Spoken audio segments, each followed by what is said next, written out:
You've said the president was responsible for gas prices coming down. Is the president responsible for gas prices going up? So it's a lot more nuanced than that, right? Peter, you know this. There have been global challenges that we have dealt with. When I say all, meaning other countries. And we saw that. We saw that every day this summer, saving American families over $1 per gallon. And so that is what the president's going to continue to stay focused on, to our American consumers. How do we continue to keep prices down? That's why we did the Inflation Reduction Act.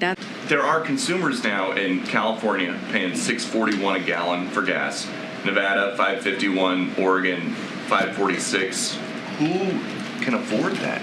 And we understand that. That's why the president works so hard the past several months. I know you're pulling out a couple of areas across the country, and I get that. And we understand that there's more work to do. We have never said we were done here. We have always been very clear that there is more work to do. But we have seen, the reality is, we have seen the fastest decline in gasoline prices in over a decade. That's because of what this president has done. And again, prices going down by more than $1 per gallon. And these are real savings. You're talking about $100 per month in savings for an average family with 2 cars. When the president went to Saudi Arabia, he said, "I'm doing all I can to increase the supply for the United States of America, which I expect to happen." What happened?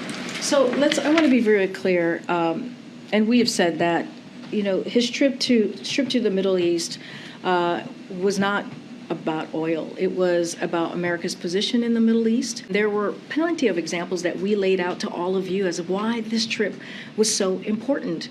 But aside from that, the president took action. As I just mentioned, he took action these past several months, and every day in this summer going to lower prices. So there are multiple actions that this president has taken. Strategic Petroleum Reserve, the runoff or release of 1 million barrels a day ends at the end of this month.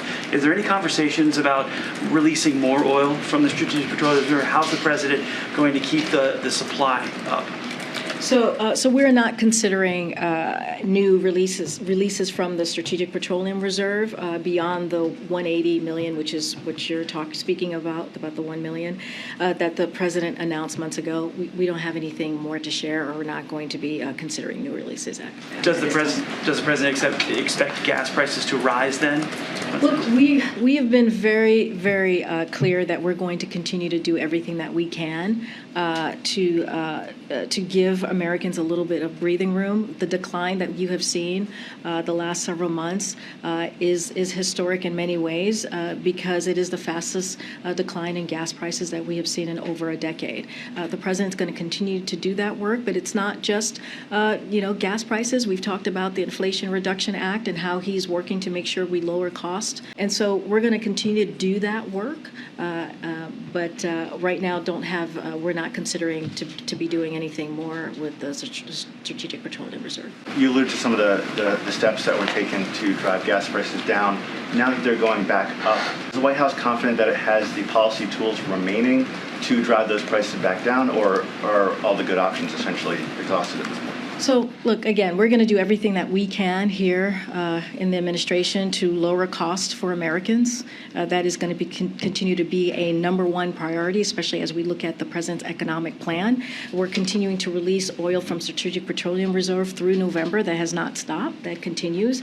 And on Friday, the president team met with energy companies and emphasized that energy companies with record high profits, record high exports, and record low inventories must step up and bring down the prices at the pump. He's been very clear. You heard him say that last week. The president and his senior team are directly engaged on these issues.